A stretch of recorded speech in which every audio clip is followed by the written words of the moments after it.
Hi guys! Welcome back to my YouTube channel kay Nolly Boy and Family Vlog. So guys, for today's video, nagluto tayo ng picadillo. Yan po ang ating recipe for today na hindi lang basta ulam, pwede rin palaman sa tinapay. So guys, tara, start na tayong magluto.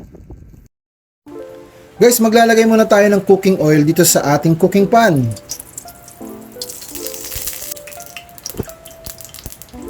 Next, lalagay na natin yung ating sibuyas.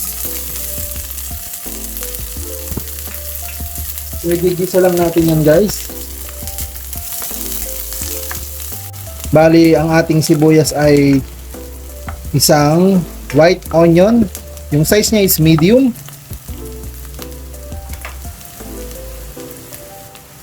Next, lalagay na rin natin yung ating bawang.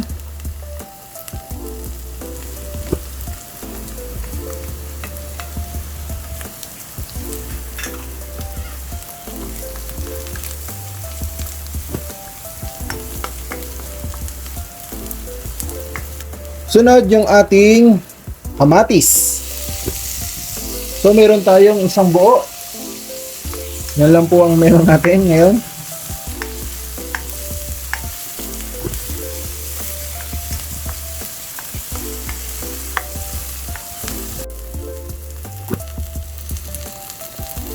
Guys, ilalagay na natin yung ating giniling.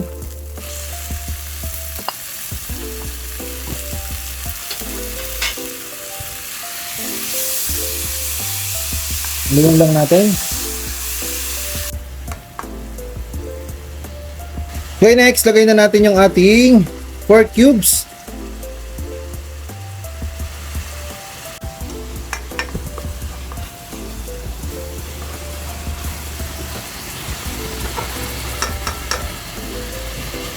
Sunod, lagyan natin ng patis.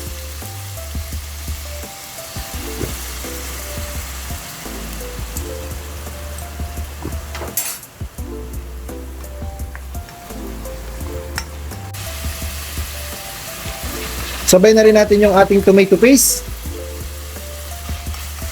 Isang kutsarang tomato paste.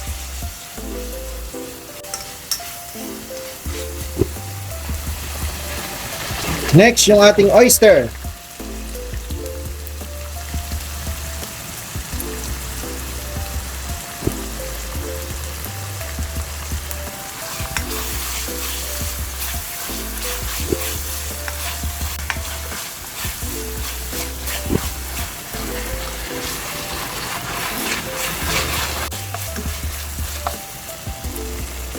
Then, lalagay na natin yung ating patatas.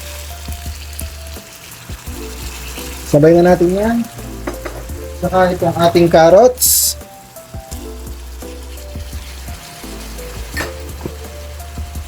Saka yung ating green peas.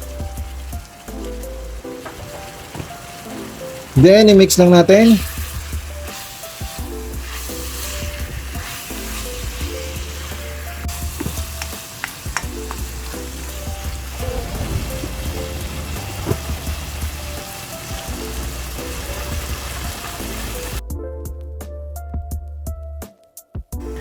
Guys, silipin lang natin. Ayan. So, hayaan lang natin guys ang lumambot. Yung ating patatas and carrot. Then, haluin lang natin ang bahagya. Kasi dumidikit dito sa ating pinakailalim. Malapit na po siyang maluto.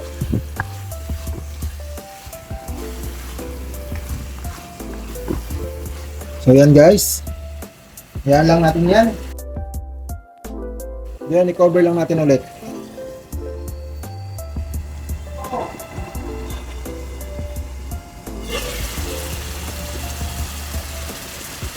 Guys, ilalagay na natin yung ating egg.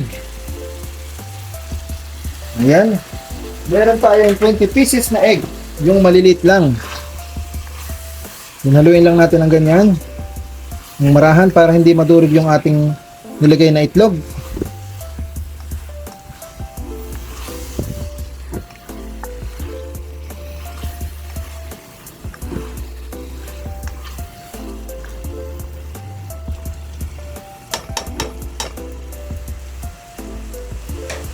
So yan guys, takloban lang ulit natin. Guys, ito na po yung final look ng ating ulam for today, ang ating Picadillo recipe. So guys, sana po nasundan nyo hanggang dulo at natapos nyo tong aking video dahil napakadali lang po nitong lutuin at higit sa lahat, napakasarap din po. Hindi lang po ito basta ulam, pwede rin nyo po itong ipalaman sa tinapay. So guys, salamat po sa inyong pagsuporta at panonood nitong aking video. Hanggang dito na lang po guys. Ingat-ingat po tayo lagi. So tara, kain tayo!